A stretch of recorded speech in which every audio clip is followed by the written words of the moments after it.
كل اللي بيروج لفكرة ان اللي بنى الاهرامات عبيد هم اليهود، عايزين يثبتوا للعالم كله ان احنا مش اصحاب حضارة. لو سألتكم سؤال دلوقتي وقلت لكم هي الاهرامات اتبنت ليه، بكل بساطة هتردوا وتقولوا لي ان الاهرامات اتبنت عشان تبقى مقابر للملوك. غلط.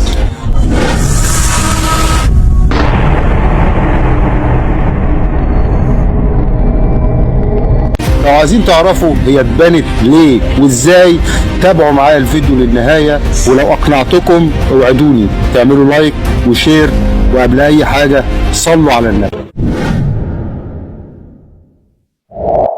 الاول لازم تعرفوا ان الاهرامات مش في مصر بس، في العالم كله، في الغابات وعلى الجبال وفي اعماق المحيطات. ولازم تعرفوا كمان ان مش بس اهرامات الجيزه الثلاثه اللي موجودين في مصر، في تقريبا حوالي 140 هرم. هرم زوسر، هرم اوناس، الهرم المائل، الهرم الاحمر، الهرم الاسود، اهرامات ابو سير، هرم هواره، هرم اللاهون، هرم ميدوم، وهرم سنوسرت الاول والثاني. اهرامات كتير كلها موجوده من الجيزه لحد الفيوم. اشهر اهرامات فيهم هي اهرامات الجيزه الثلاثه، خوفو وخفرع ومنقرع. من 7000 سنه المصريين القدماء كان عندهم اعتقاد ان الملك اله او بيتم اختياره من قبل الالهه، عشان كده شافوا من مصلحتهم ان هم يحافظوا على جثته سليمه حتى بعد وفاته، معتقدين ان في جزء من روحه بتفضل مع جثته. كان هو الاعتقاد السائد وقتها، عشان كده كانوا بيبنوا الاهرامات عشان يدفنوا ملوكهم فيها. طبعا الكلام ده معناه ان الهرم الاكبر مدفن للملك خوفو، وهو ده معقول؟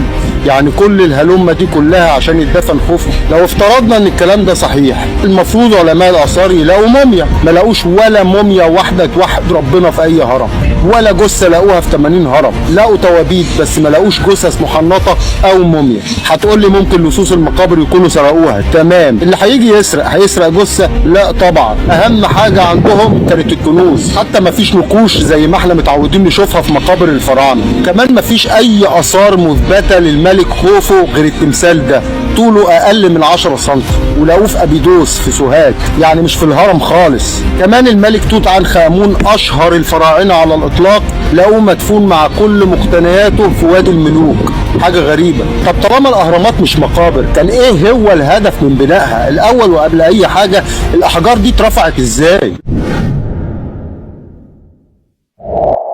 لما تيجوا تشوفوا اهرامات مصر العملاقه وازاي القدماء المصريين بنوها من 4500 سنه، هتستغربوا من الطريقه اللي رفعوا بيها الاحجار للمستوى ده من الارتفاع، لان اصغر حجر من الاحجار دي وزنه 2.5 طن، واكبر حجر واللي لقوه فوق غرفه الدفن وزنه 70 طن، ومش اي حجر، من الجرانيت وكذا حجرة. ازاي طلعت الاحجار دي من غير اي روافع؟ على العلم ان كل امكانياتهم وقتها عبارة عن ازاميل من نحاس، وبعد كده سحبوا الكتل دي ورفعوها في مكانها. في حاجة كمان، الهرم الاكبر بيتكون من 2,600,000 كتلة حجرية متماسكة كلها مع بعض من غير اسمنت. احنا بنبني دلوقتي عمارات بالاسمنت والخرسانة والحديد، وبعد ما البنا ينزل بشهر تقع، وده بقاله 5000 سنة. ازاي صمدت امام اختبار الزمن طول الفترة دي؟ وكمان كان أطول مبنى في العالم لمدة 4000 سنة، في الوقت اللي كان كل العالم بيصارع من أجل البقاء. المصريين القدماء وقتها كانوا بيبنوا معجزة هندسية لحد دلوقتي بنقف قدامها وإحنا منبهرين.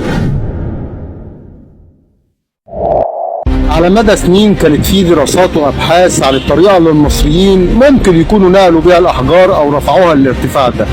في اللي قالوا ان الاهرامات بناها عبيد، وانها اتبنت بالسخره، واستخدموا منحدرات وسلالم عشان يقدروا يرفعوا كل الكتل الحجريه الضخمه دي. اولا العبيد ما يقدروش يبنوا عمل هندسي متكامل زي ده. كل المتخصصين في علم الهندسه والعماره مش عارفين يحلوا لغز بنائه لحد دلوقتي. يعني مثلا لو جيتوا بصيتوا على احداثيات الهرم الاكبر هتلاقوه 299,492,458، وسرعه الضوء تقريبا نفس الارقام. كان اول واحد وصل للحسابات الدقيقه دي واللي عرف من خلالها سرعه الضوء كان عالم الفلك الدنماركي رومر، وباجهزه متطوره جدا. تفتكروا يكونوا عبيد؟ المسافه بين الارض والشمس 149.4، وارتفاع الهرم 149.4. الغرفة اللي موجودة معجزة غريبة تانية، الأكل بيتحط فيها ولا يفسد أبدا، زي ثلاجة فرعونية ضخمة. لو حطيت حتة لحمة مثلا مش هتعفن مهما سبتها. تتحول لبسطرمه تجف لكن ما تعفنش، لبن يتحول لزبادي لكن ما يعفنش، لو حطيت شفره حلاقه ترجع حاده من جديد. جه عالم قال لك انا هصمم الشكل الهرمي بنفس المقاسات الفرعونيه، هنشوف هتدي نفس النتيجه ولا لا. لقاها بتدي نفس النتيجه بالظبط زي الاهرامات، حاجه غريبه. تعالوا معايا كمان لهندسه الممرات اللي جوه الهرم، الغرف والفراغات. محيط الهرم لو قسمناه على ارتفاعه هيطلع 3.14. غرفه الملك كمان لو قسمنا محيطها على ارتفاعها هتطلع 3.14. التابوت نفسه اللي جوه غرفه الدفن لو قسمنا محيطه على ارتفاعه هيطلع 3.14. كل غرف الهرم بالشكل ده، يعني مش مصادفة، ده في التصميم الهندسي نفسه. طب ليه عملوا كده؟ حاجة غريبة. تفتكروا اللي بنى الصرح العظيم ده عبيد؟ أكيد لا طبعا. حتى العمال اللي بنوا الأهرامات لقوهم مدفونين جنب الأهرامات بالظبط. لو كانوا عبيد هيتدفنوا قريب جنبها كده. كل اللي بيروج لفكرة إن اللي بنى الأهرامات عبيد هم اليهود، عايزين يثبتوا للعالم كله إن إحنا مش أصحاب حضارة. كان في 2 من علماء الآثار الإسرائيليين كتبوا كتاب اسمه اكتشاف الكتاب المقدس، قالوا فيه إن مفيش أي دليل ولا حتى كلمة منقوشة على أي جدار في اي معبد تثبت ان اليهود هم اللي بنوا الاهرامات. قالوا ان هم كانوا عبيد في فتره الملك رمسيس في عهد الاسره 19، والاسره دي جت بعد بناء الاهرامات في مصر بقرون. طبعا بسبب الغموض اللي بيحيط الاهرامات دي ظهرت نظريات كتير غير موضوع العبيد ده.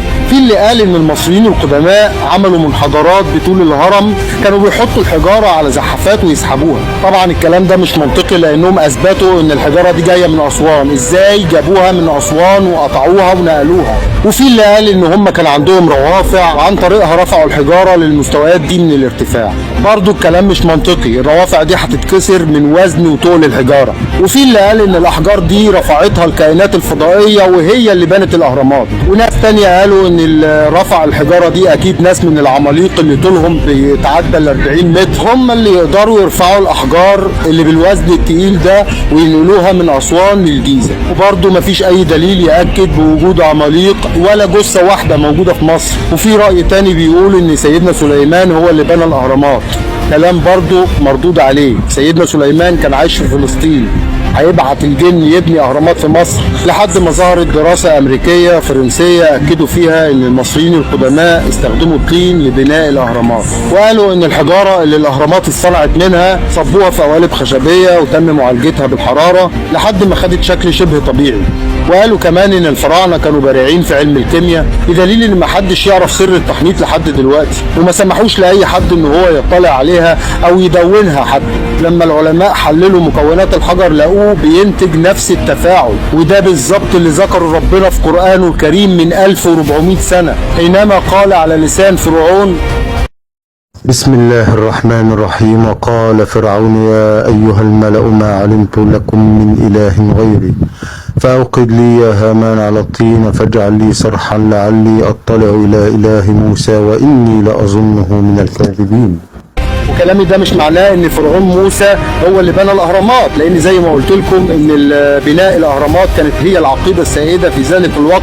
طول فتره ال7000 سنه كان بيجي الملك يبني هرم يموت، يجي الملك اللي بعديه يبني هرم يموت، يجي كده. وصلنا لنهاية الفيديو، لكن الحكاية لسه ما خلصتش، في جزء تاني هتكلم معاكم فيه الاهرامات دي اتبنت ليه. لو عجبكم الفيديو ما تنسوش تعملوا لايك وشير وتصلوا على النبي في الكومنتات. سلام.